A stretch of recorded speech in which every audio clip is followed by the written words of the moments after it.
Guardians, with the new update to roaming supers, I wanted to create 3 builds that could offer you a balance of survivability, boss damage, and ad clearing potential. Little did I know that I would find 2 of my new favorite builds, and even a build that can be really strong. Well, if you hit your shots. Let's get into it.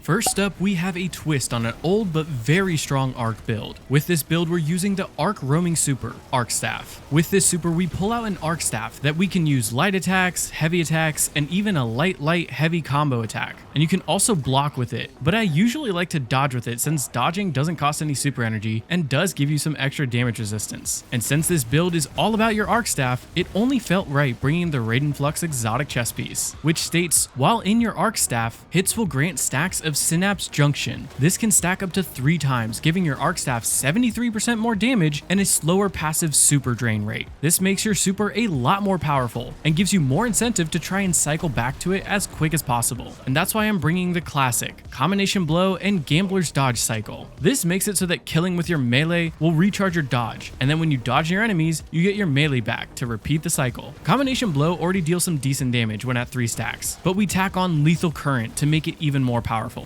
Now, after dodging, our next melee attack will jolt enemies. This is huge since it'll not only give us AoE damage, but it also makes it so that damaging a jolted target with a melee attack will also blind them. And this season, we have the artifact perk called Arc Compounding, which makes all arc damage deal 15% more damage to blinded targets. And you now have an easy way to blind tougher targets. So we then bring Spark of Feedback. That way we can take melee damage and our next melee will deal 75% more damage. And since we'll be jolting targets with our melee and our weapons, I'm bringing Spark of Ions and Discharge, so that kills on jolted targets create ionic traces, and arc weapon kills will create an ionic trace every 3 kills on minor enemies. These ionic traces will help feed back into our grenade energy, and are even important for our later artifact perks. And what's the flow for this build? Well, it's pretty simple. Melee, then dodge. Melee, dodge, you get the picture. In the meantime, you can use your primary weapon to create more ionic traces to gain back your grenade energy, and to take out enemies that are further away. With our mods and total damage, we feed back into our super very quickly, meaning we can use it for ad clearing, creating a ton of orbs,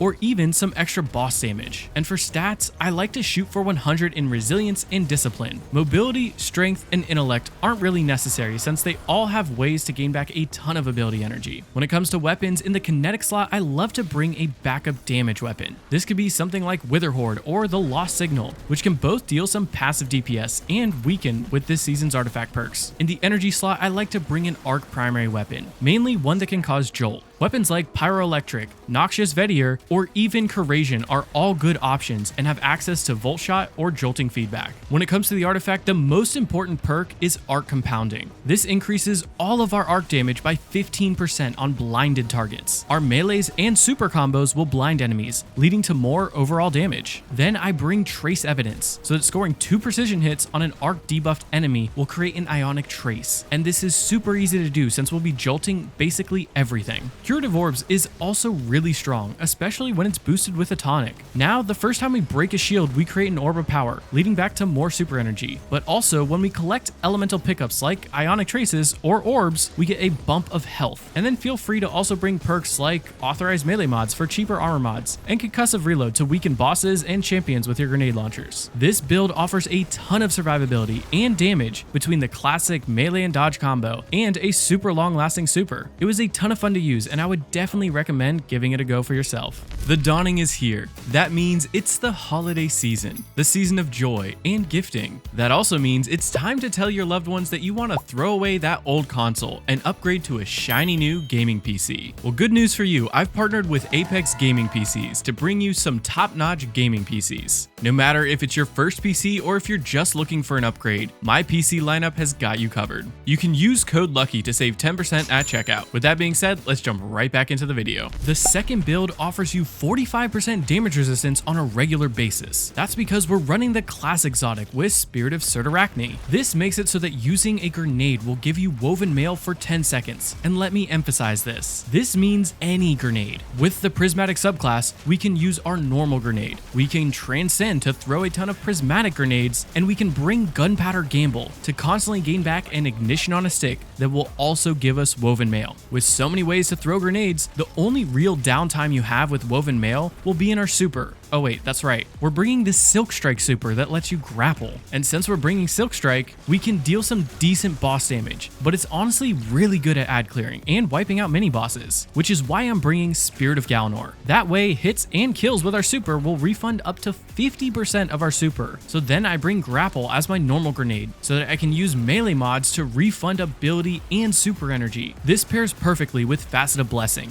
so that our melee kills will start health regen, and Facet of Dawn so that powered melee hits and kills will make you radiant. Grapple and Gunpowder Gamble both count as grenade kills, which is why I bring Facet of Mending, so that getting kills with them will also cure us. And I know there's a lot of moving pieces to this build, but the main thing to know is to use any and all grenades as much as possible. We can proc Woven Mail and Cure from Grapple, Gunpowder Gamble, and Prismatic grenades. We can proc health regen and Radiant from Threaded Spike and Grapple melee kills. Then pop your super to wipe out a ton of enemies or deal some boss damage, getting back up to 50% of your super from hits or kills. When it comes to stats, I'm shooting for 100 in resilience and discipline. Then I'm aiming for a mix of mobility and strength. And as for the weapons, you have a ton of wiggle room here. You mainly want to bring a primary that deals light-based damage. Our grenades and melees will mainly fill up our darkness meter. So a weapon like Sunshot or Graviton Lance is really good for clearing out a ton of enemies and filling that light-based meter. I like to match my secondary and my heavy weapon to make the most out of our weapon surge. Tanisha's Mastery or Lost Signal pair perfectly with a stasis heavy like Chill Inhibitor for a ton of boss DPS and ad clearing potential. As for the artifact, we do have a couple we want to bring. As usual, we want to bring our grenade launcher perks, mainly Concussive Reload, so that we can weaken bosses. Then we bring Kinetic Impact so that our heavy grenade launchers will deal a bit more damage. And then I top it all off with Curative Orbs, which I also boost with a tonic, so that we can create an orb whenever we break a shield for the first time. And then anytime we pick up an orb or any other elemental pickup, we gain a boost of health to help with our overall survivability. This build is incredibly strong, offering you a ton of damage resistance, a ton of healing, and a ton of ad clearing. This has quickly become one of my new favorite builds. And if you're enjoying the video, remember to leave a like and subscribe to see more content like this in the future. The final build on the list uses the Golden Gun super. And don't ask me why Golden Gun is getting the roaming super buff while Storm's Edge got a 125-second cooldown nerf.